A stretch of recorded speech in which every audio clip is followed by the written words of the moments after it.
FIFA প্রীতি ম্যাচে ফ্রান্সের কাছে 2-1 গোলে হারল 5 বারের বিশ্ব চ্যাম্পিয়ন ব্রাজিল। ফ্রান্সের হয়ে গোল পেয়েছেন কিলিয়ান এমবাপ্পে আর একিটিকে। এদিকে বিশ্বকাপ টিকিট কাটার দৌড়ে আরও এক ধাপ এগিয়ে গেল ইতালি। ইউরোপিয়ান প্লে অফ সেমিফাইনালে পাথ এতে উত্তর আয়ারল্যান্ডকে 2-0 গোলে হারালো ইতালি। ফিফা ফ্রেন্ডলি ম্যাচে নিজেদের ছালিয়ে নেওয়ার সুযোগ ছিল ব্রাজিলের হাতে, তবে সেই সুযোগ যেন হেলায় হারালো সেলেসাওরা। 10 জনের দলের কাছেও জয়টা অধরা থেকে গেল ভিনি রাফিনিয়াদের। এদিন ম্যাচের 5ম মিনিটে ভালো সুযোগ পেয়েও লক্ষ্যভ্রষ্ট হন রাফিনিয়া, তবে তার কিছুক্ষণ পর নিজেদের চেনা ছন্দে ফিরতে থাকে ফ্রান্স। ফলাফল 32 মিনিটে উসমান দেমবেলের নিখুঁত পাস গোল করেন কিলিয়ান এমবাপ্পে। তবে এদিন লড়াইটা হওয়ার কথা ছিল ভিনি এমবাপ্পের, তবে সেভাবে জ্বলে উঠতে পারেননি ভিনিসিয়াস জুনিয়র। প্রথমার্ধে 1-0 গোলে পিছিয়ে থেকেই বিরতিতে যায় 5 বারের বিশ্ব চ্যাম্পিয়নরা।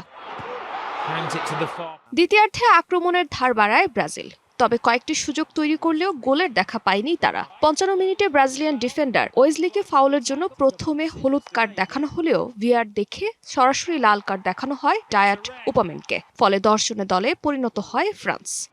স্টে সেফের ডাবল লেয়ার প্রোটেকশনই পিরিয়ডের হেভি ফ্লোর দিনগুলোতে আমাকে রাখে নিরাপদে। Stay safe. তবে সে সুযোগ কাজে লাগাতে পারেনি ব্রাজিল। উল্টো 65 মিনিটে ব্যবধান দ্বিগুণ করে ফ্রান্স। গোল করেন একিটিকে। 78 মিনিটে ব্যবধান কমায় ব্রাজিল। একমাত্র গোলটি পেয়েছেন গ্লিসন ব্রুমার। এদিকে বিশ্বকাপ টিকিট কাটার দৌড়ে আরও এক ধাপ এগিয়ে গেল ইতালি। টানা দুবার বিশ্বকাপ বাছাই পর্ব পেরোতে পারেনি ইতালি। ঘরের মাঠ স্তাদিও দে বেরগামোতে ইউরোপিয়ান প্লে অফের সেমিফাইনালে পাথ এতে উত্তর আয়ারল্যান্ডের বিপক্ষে একের পর এক আক্রমণ করেও গোলের দেখা পাচ্ছিল না 4 বারের বিশ্ব চ্যাম্পিয়নরা। 56 মিনিটে পেনাল্টি বক্সের ঠিক বাইরে থেকে দারুণ এক শটে গোল করেন ইতালিয়ানদের এগিয়ে দেন সান্দ্রো। 24 মিনিটে ময়জেকিনের গোলে প্লে অফের ফাইনালে উঠেছে আজিজ জুরিরা। 31 মার্চ ফাইনালে বসনিয়ার বিপক্ষে খেলবে ইতালি।